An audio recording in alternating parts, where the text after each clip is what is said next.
Okay, I just want to show you a few different types of pens and how I would go about selecting the right pen for the job. We'll talk also about different surfaces. So the first thing I would do is test on some just scrap paper how the pen feels in your hand and whether or not when you rub over it, whether it dries pretty quickly. Different pens also allow you to create really light marks, and the harder you press, the darker. I don't really like that one already. I'm not getting a good feel for that one. What about this one here? No, it's the same. I'm just using cartridge paper to test it on, but those two don't feel. What about the cheap Bic? Let's have a look at that one. Not too bad. It's not too bad, this one. It feels quite good, and with very light pressure you get faint lines, and then if you press harder they get darker. So now let me go to the Frixion. Now the Frixion was this one here. One great thing about the Frixion is the ink flows out really well. However, I can't get any light lines. It's all even weight. I don't like that. It does dry quick. All these pens do dry quick. The Frixion, of course, has the advantage that I can rub out the ink. That's great, isn't it? However, I don't like the fact that I can't get light lines.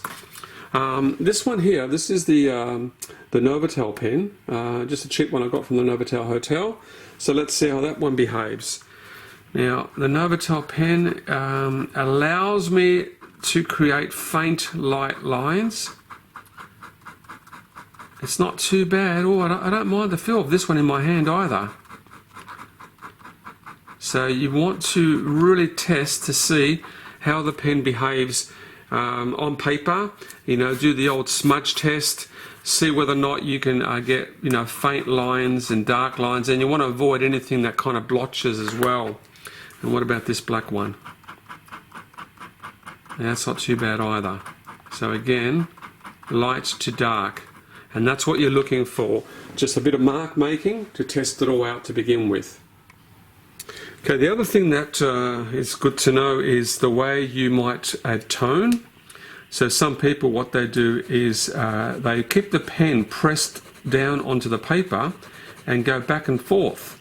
Now the problem with that is sometimes it creates this unevenness. I don't know if you can see that, but there's like a darker tone to the edge of the shaded bit.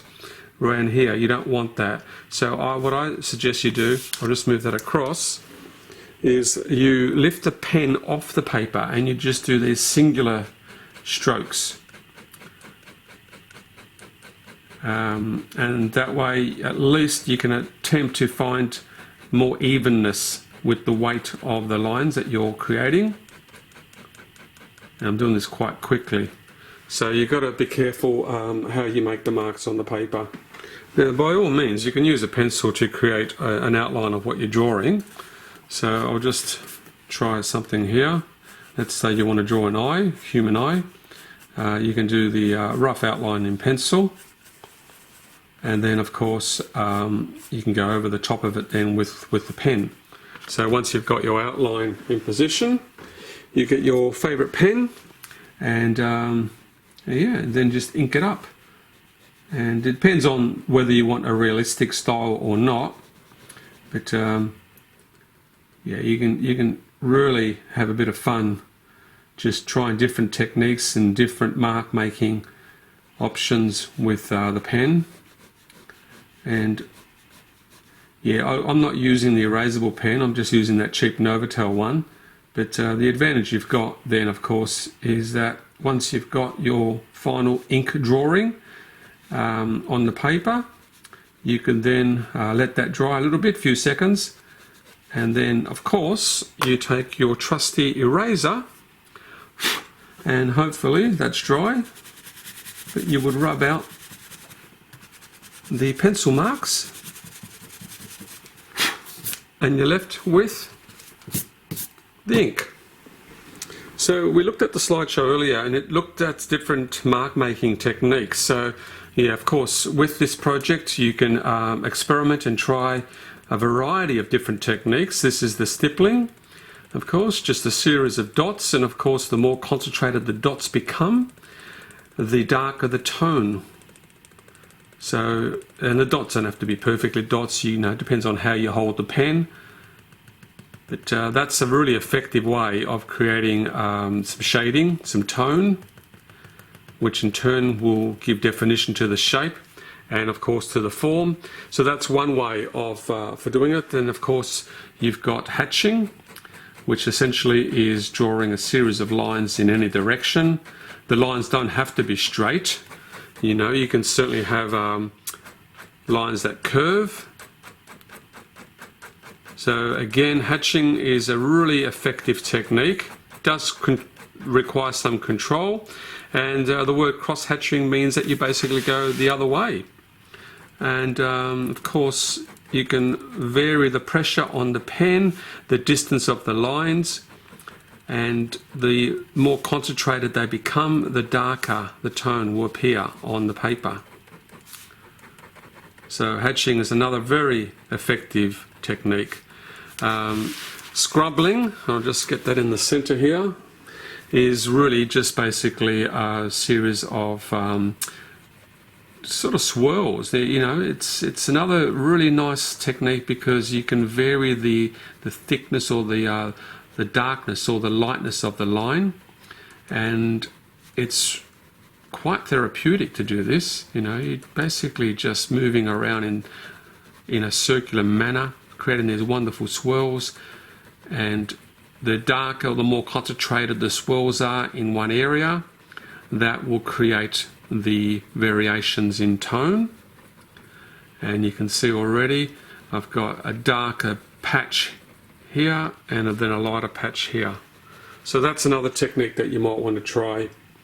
And then beyond that, it's really a combination of, you know, just the way you would normally draw. So you can certainly really, you know, experiment here and you do a combination of, you know, hatching and cross-hatching and stippling.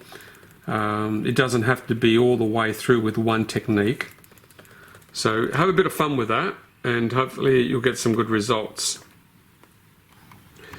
Look, the other thing you have to be careful of is sometimes the little ball at the end of the pen gets a bit clogged, or if you're using very textured paper, it just picks up this residue and it gets a bit gluggy. So I always have a tissue handy, and every now and then give it a wipe.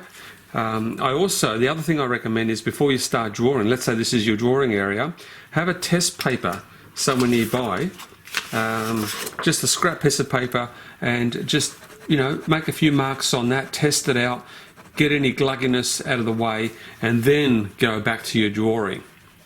But sometimes you can ruin a drawing if you don't know what's going to pop out of that little roller ball at the end of your pen. So always do a bit of a test somewhere else, have your tissue handy, and then I think you'll be fine. Now, I know we talked about drawing on any surface material for this project, any size really. It's up to you. You're creating a series of drawings, so yeah, you can draw on any paper, of course. You know, cartridge paper. You basically experiment and choose something that you think would work. You could even find some textured paper like this, for instance, and pen, you know, depending on the colour, of course, can really blend well with the texture of the paper. So that's something to think about. So drawing on textured paper or something like cardboard. I've got this old Coles catalogue here. Now, if you are going to draw on magazines or newspaper, or anything, any found objects, you've got to be careful that you're not drawing over something that's already going to dominate. So if you find some text like that, for instance, that's fine. That works really well because you can certainly add your drawing to the page and the text won't dominate, won't take over the piece. So you're just going to be really careful how you do this. Yeah, for instance, but if you were drawing on, say, here, then forget it, you know, it's just too busy, you wouldn't even see the marks. So yeah, just choose wisely the surface and the paper that you're going to use. I found this old receipt book, by the way, which, you know, it's interesting because even something like a receipt book can be your, your surface. So again, there's a nice interaction between the printed lines that are already there and the marks that you're making as well. So that could work really well. But definitely experiment. You've got a few weeks to really try this out and test out different boards, different surfaces, found objects, and I guess just have fun with it. Hopefully you'll get to learn a lot more about using the pen and the way it interacts with the different surfaces. But yeah, should be a good project.